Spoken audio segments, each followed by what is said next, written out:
So it's been a rough morning already. I actually already have a video in drafts that I was gonna use because I've kind of been crying all morning. And it's like 5:20.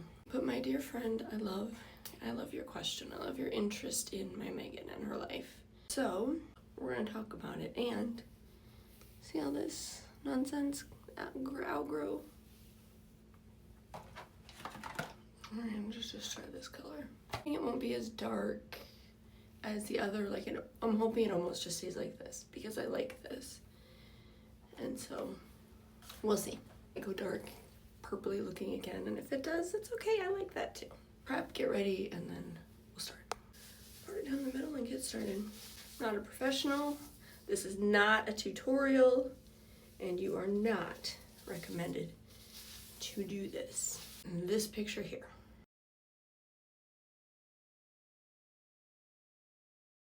Me pregnant with Megan.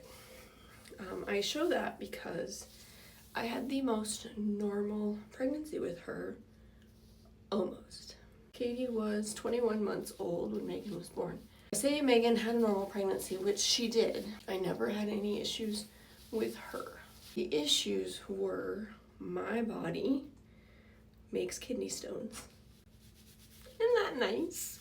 When I am pregnant, the way it was explained to me is that everything swells, you're drinking more fluid, everything swells, and so you can have kidney stones for the longest time, and they don't hurt until they're passing. Mine started passing during my pregnancy with Megan. I had extreme back pain when I was pregnant with Katie, but it wasn't the same. It wasn't as bad because it was tolerable. I never went to the hospital with Megan. I was probably, let's say 15 to 20 weeks along. We had to call some friends. Katie was asleep, but I was in such extreme back pain that I thought I was in labor. I was afraid I was losing the baby. Went to the hospital, and they monitored her. They did an ultrasound, and she was perfect. They were like, there's nothing wrong with this baby. We're gonna have to just send you home. We want to go ahead and get a urine sample. They put me in the bathroom, pee in the hat that they give you, and I pull the call button and I'm like, nurse, I think you might want to see this. And I had dealt with bladder infections. I had a kidney infection that almost unalived me when I was 17. I've seen blood in urine before, but this was not that. She looked at me and she says, yeah, don't get dressed, get back in the bed. I called the doctor and I heard her say, if she didn't pass a stone in all of that, she's got a huge stone coming. And the doctor came in and he's like, okay, we're gonna do an ultrasound because we can't scan. And back then, this is 1996, it's not today. So back then they said what we're gonna do is we're gonna put an IV in you and we're gonna help you sleep for the night. So they drugged me up real good.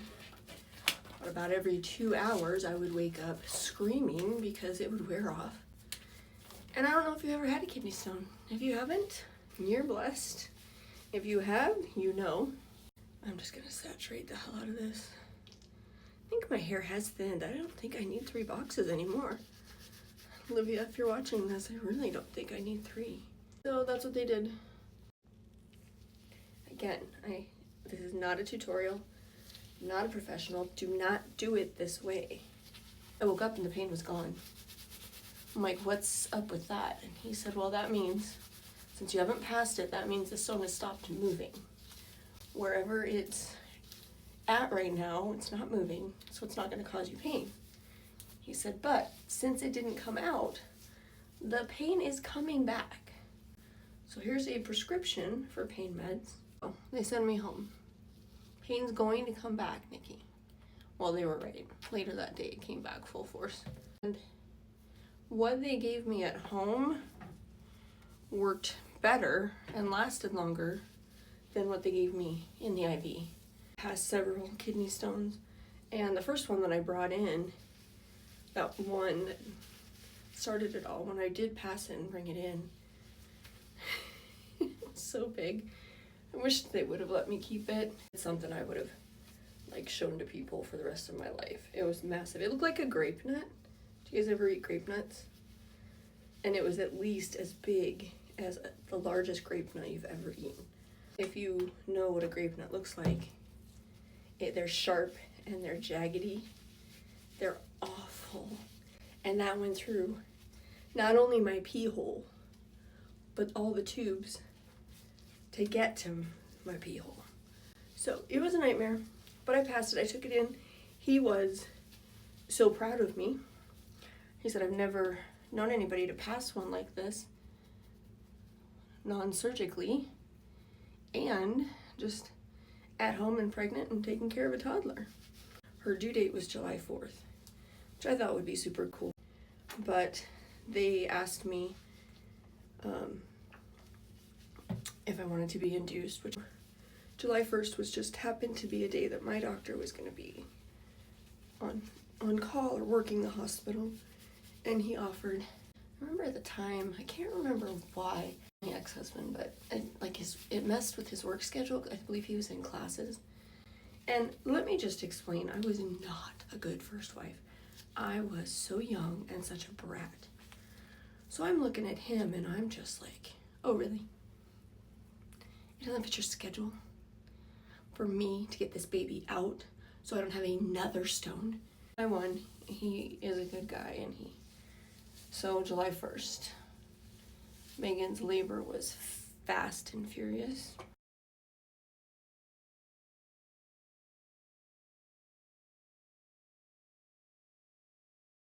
She had no cord around her neck. She had no signs of anything at birth.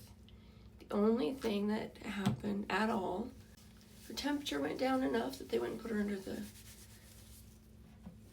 the lamps for a little while, but they said that was perfectly normal. And then she came back and she kept her temperature up, and they sent us home the next day.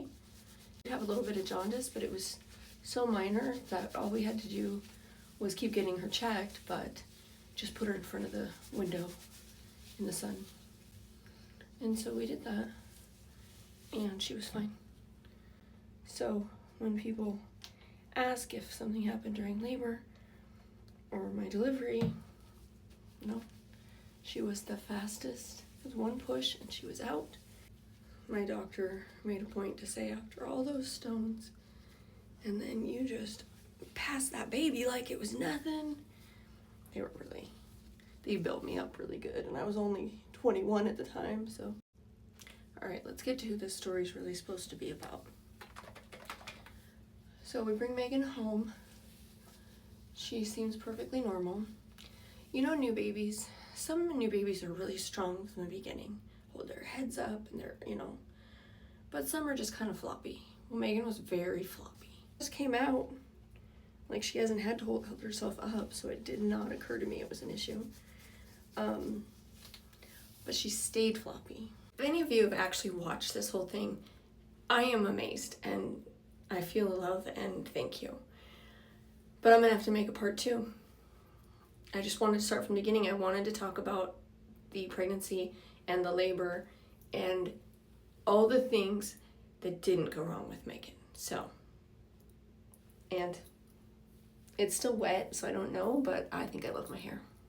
So this is Megan's story number 7, part 1.